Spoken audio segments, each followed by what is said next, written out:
hot dog is a lowly thing in American society, reserved for the most inauspicious occasions, quickie lunches for the kids, baseball games, picnics, and the like. As if ashamed, we hide it inside of a long bun or under a pile of beans, and we do all we can to conceal its taste by the addition of mustards, ketchup, relish, onions, anything. The point is that the frank is to be neither seen nor tasted. Furthermore, let's be honest, the frank is not a pretty thing. Freshly taken from its package, the hot dog frank is cold and slimy. Anyone who would eat a cold frank is probably not the kind of person one would want his sister to marry. Culturally, then, we expect the frank to stay in its lowly place and to provide its minimal function of filling the middle space of the bun between the ketchup and the mustard, or on a plate just to the left of the beans. But imagine our surprise and our monumental indignation when we tool around the corner of the administration building and confront Tubesteak City. How revolting, how humiliating. This lowly frank, this collection of scraps, meat fragments, posturing and prancing, high on a blue pedestal, flapping its bun at the gaping multitudes below. Beyond the reach of cloying catsup, runny mustard, and smelly onions, pure and free, wearing its bun like a mink coat, disdainful to the crowd who want neither to see nor savor it. Free at last, the big hot dog in the sky.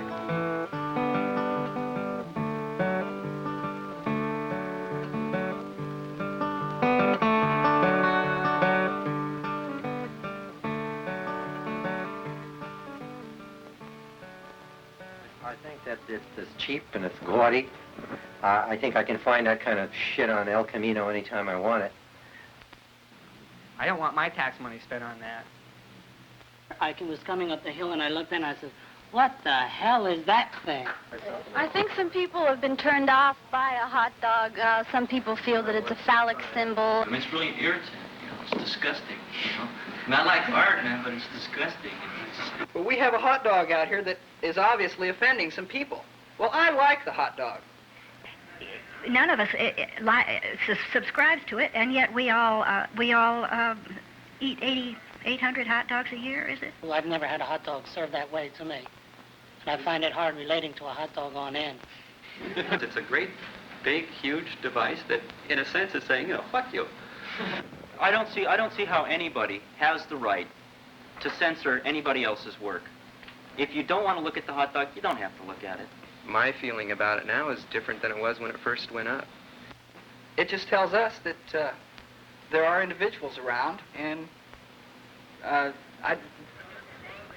personally have trouble. I'm struggling with it as a piece of art. It's like shaking the fist at them and saying, hey, wake up. And all they can feel. And if they're starting to feel, then I think it's a worthwhile thing. It says, hey, look, we are pulling your leg on the one hand, and on the other hand, we are protesting this ground-out, cookie-cutter, plastic society. I don't think art is meant to be viewed like that. I think art is to be looked at, and if you see something in it that's really there, that's fine. And to always anticipate a meaning in it is wrong. To always anticipate that there's a political statement or something is wrong. We have a cultural expectancy of what's going to be on pedestals. We can have men, we can have Greek goddess, and we can have abstract objects, or just a column. But we cannot have an unexpected thing, a book or a hot dog. Or I was thinking the dental department might want to put up a pair of false teeth on it. No, we're here to learn. That hot dog, if it doesn't do anything else, it makes people think. I think if it's taken down, we'll all miss it. We'll walk by the pond, and it'll be different. The pond will feel emptier. The hot dog is one of the most American of images. It's something that everybody recognizes. Many people like them, many people don't, as a food object.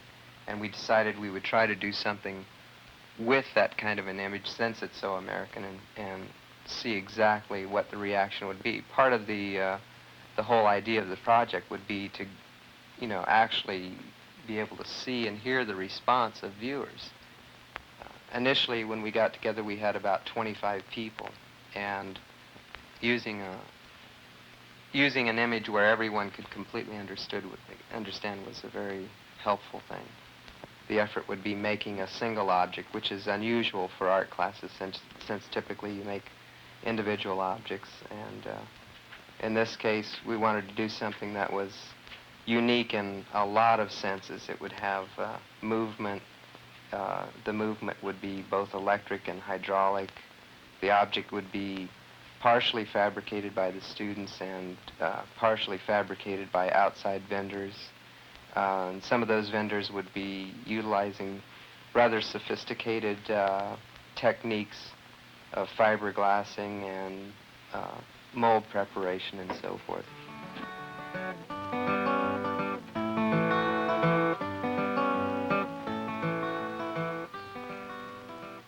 Well, the problem exists in fiberglass construction is that somehow an original, a pattern, has to be made that is identical to the finished product.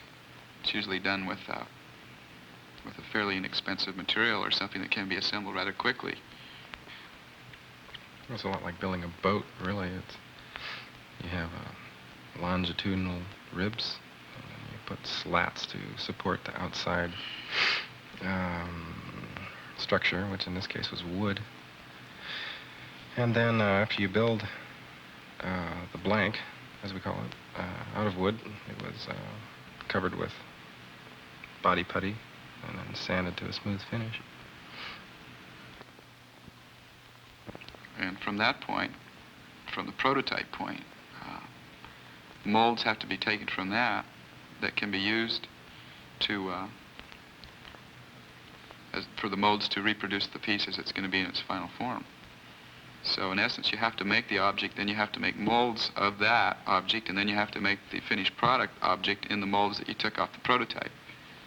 So the steps in getting to the finished product are quite tedious and laborious and time-consuming. And at that point that the piece is contoured, it's then ready to be to have mold release applied to it, and it can be shot with fiberglass, and you can pull a mold or a plug off of that part. The process is very simple if you have the appropriate tools. In this case, they use a chopper gun, which actually sprays resin and the hardener, as well as chopping fibers and shooting that out the nozzle, and that hits the object, and then they're rolled onto the surface to give a very smooth and durable surface. I thought it was a good project. I was excited about it because I thought it entailed an amount of involvement that you just don't get in a normal class. You know, you never get a group of people working together, putting in the hours that all those people did, and producing something like that. And that's what excited me about it.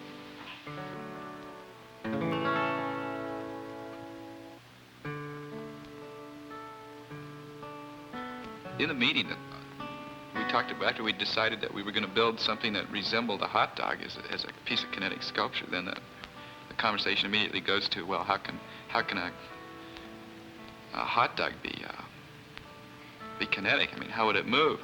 So right away you're limited to so many different movements that it can make. And the most obvious that comes to mind is the fact that the buns can open and close. And we determined that that simply wasn't enough, and we had the energy and the time and the technology to actually go ahead and do some other movements. So then we talked about having it rotate on its base, which was not a complicated process and not an expensive additional movement. And then as a last possible movement, we talked about 3 or 4 different ways. We finally ended up with having a hot dog slide up and down the main support pole inside of the bun, which was probably the most complicated movement of all, because we had to obtain a large hydraulic cylinder and set up all the tubing, the high pressure oil tubing to make this function, and that had to operate in conjunction with the hydraulic cylinders, the smaller hydraulic cylinders, which open and close the buns.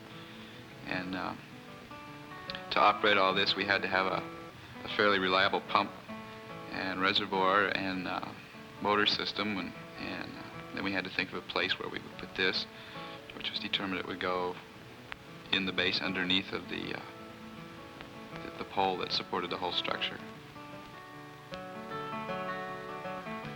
The timing unit itself is electrically driven, and it's rotating by a motor that revolves every 3 minutes.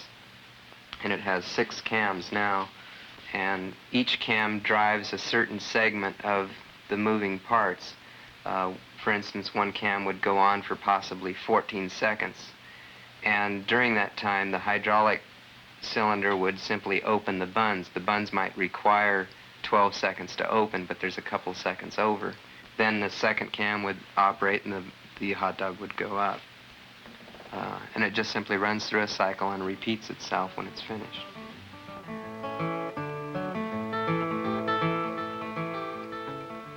We dug out the fountain area, poured a concrete footing, and put steel threaded bolts into the concrete, and that became the actual base for the piece.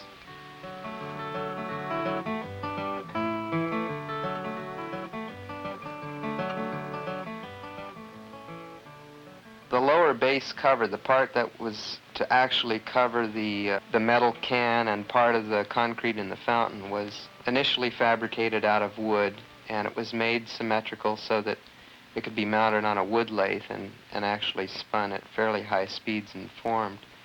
The initial form was wood, then cardboard was put over that to keep the weight down and also to displace a lot of the area. Then polyfoam again was used to rough out a contour. And then at that point it was placed on the wood lathe, and with a great deal of care it was spun and tooled down to fine shape, and resined slightly to harden that surface. Then it was sanded and slightly body putty. And this was all done right on the wood lathe, which meant that the whole procedure could be done very quickly. Then at the point that was finished, it was taken off and waxed, and we put on casting plaster to make a mold, pulled off the inside plug, and that was discarded, and then using the mold we hand laid up fiberglass and resin, and that gives the finished contour.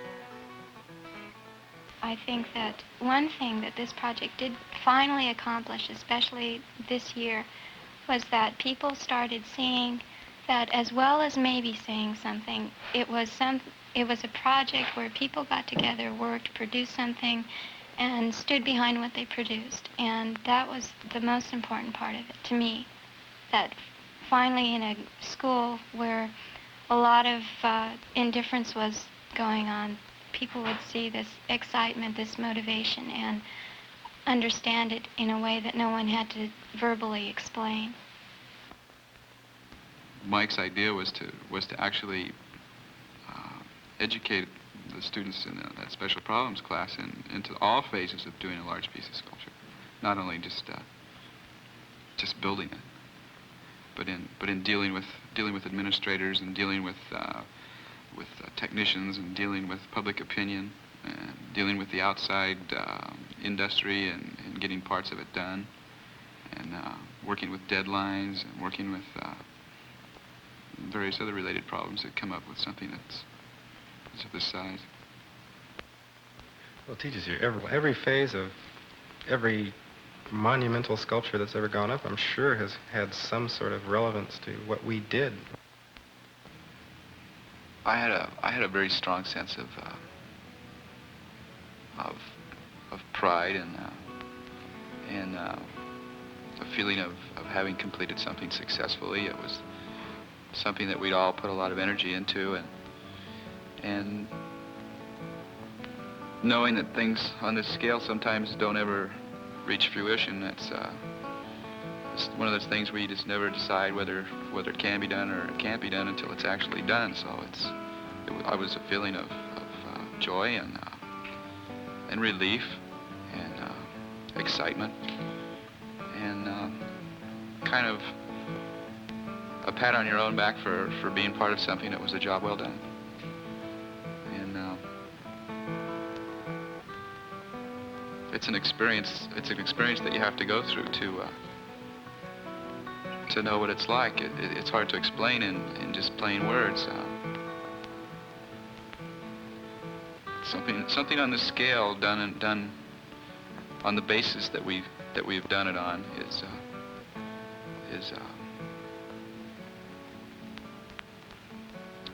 just a great way to help one along in dealing with life. It's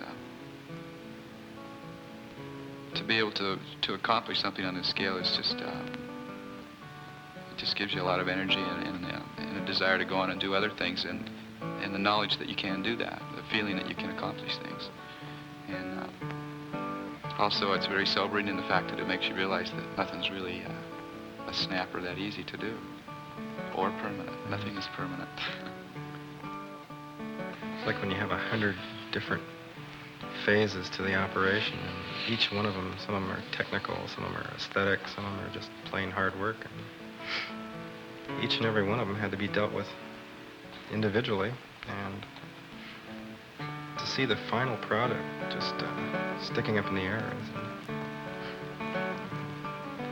I can't really describe the feeling. It's a nice feeling.